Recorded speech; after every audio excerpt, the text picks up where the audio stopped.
Les fourmis ont suscité l'intérêt de l'être humain en raison de leur structure sociale à la fois simple et complexe, surtout lorsqu'on analyse leur communication et leur capacité à survivre. Beaucoup les détestent, d'autres les aiment, mais il est certain qu'elles ne passent pas inaperçues aux yeux attentifs. Elles présentent de nombreuses formes, aspects et comportements curieux, mais celle qui ressort le plus est sans doute la fourmi à miel. Les fourmis à miel sont réparties en Amérique du Nord, en Afrique et en Australie, mais la fourmi peau de miel se trouve en Californie aux États-Unis et dans une grande partie du Mexique, notamment à San Luis Potosí. Elles forment leurs colonies sur les crêtes et dans les zones désertiques ou près des forêts, selon la région. C'est un insecte apparenté aux abeilles, aux guêpes et aux autres fourmis.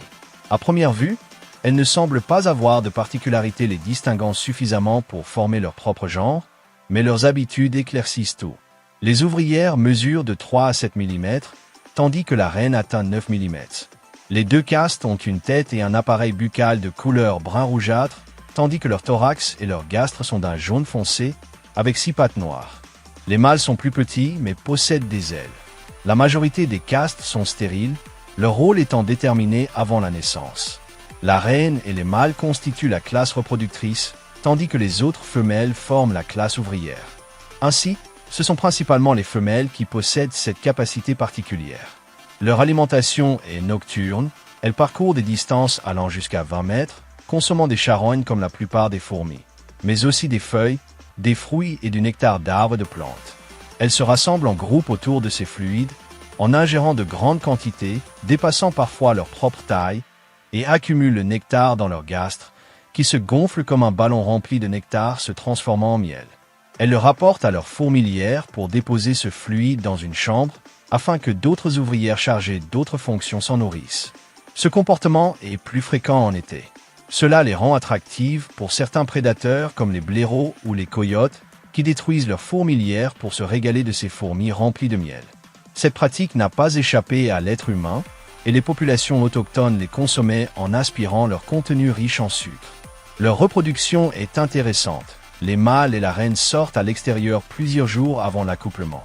Les mâles la mordent pour la stimuler à prendre son vol et effectuer un vol nuptial autour du nid, généralement fin juillet, après une journée pluvieuse dans l'après-midi, lorsque les ouvrières sont parties chercher de la nourriture. Ce vol nuptial dure environ 1h30, pendant laquelle ils se reproduisent. De retour au nid, la reine perd ses ailes et les mâles qui l'ont fécondée meurent, dévorés par les autres fourmis. La reine creuse une chambre et scelle son entrée pour pondre 5 à 10 grappes d'œufs, soit des milliers, qui éclosent après 20 jours, donnant naissance à des larves soignées et nourries par la reine et les ouvrières. Après 10 jours, elles se transforment en nymphes, et 63 jours après leur naissance, émerge une version plus petite des adultes, qui grandiront avec l'âge.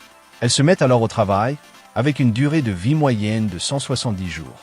Une fourmilière peut compter jusqu'à 200 reines et de nombreux mâles, tandis que 22 à 25% sont des ouvrières, avec une population moyenne de 5000 individus. Le grand nombre de reproducteurs s'explique par la faible espérance de vie des ouvrières, ce qui signifie que tout travaille pour maintenir une fourmilière qui peut rester active 8 à 9 ans. Leur population et leur répartition exacte sont inconnues, rendant difficile leur classement. Leur principal problème est qu'elles entrent en conflit avec les humains, surtout les agriculteurs, car elles ont tendance à pénétrer et consommer les aliments destinés à la consommation humaine, étant ainsi considérées comme des nuisibles et éliminées avec des pesticides. On ignore souvent leur rôle fondamental, tant écologique qu'humain. Dans l'environnement, elles servent de nourriture à de nombreuses espèces et sont parmi les principaux charognards consommant les cadavres qui pourraient devenir des foyers d'infection pour de nombreuses populations, y compris humaines. Sur le plan culturel, elles constituent un mets à la fois succulent et horrifiant qui pourrait être élevé en captivité pour l'alimentation et sont également utilisées comme remède contre les otites et les infections buccales, car le miel a tendance à cristalliser les bactéries et à les faire éclater par apoptose en raison de la forte teneur en sucre dégradant leurs parois cellulaires. Un animal souvent négligé, qui augmente de taille en se nourrissant et ressemble à une friandise délicieuse, pouvant être évoqué dans des œuvres littéraires comme Harry Potter. Auriez-vous envie de goûter cet insecte? Voilà la fourmi à miel. J'espère que la vidéo vous a plu. Si c'est le cas, n'hésitez pas à mettre un j'aime et à la partager pour faire connaître cette chaîne à plus de monde. Je vous laisse mes réseaux sociaux pour rester en contact, et c'est également par ce biais que je ferai les annonces pertinentes concernant la chaîne. Si vous êtes nouveau ou nouvelle, je vous invite à vous abonner et n'oubliez pas de laisser un commentaire ou toute question que vous pourriez avoir. Merci beaucoup d'avoir regardé cette vidéo. À bientôt.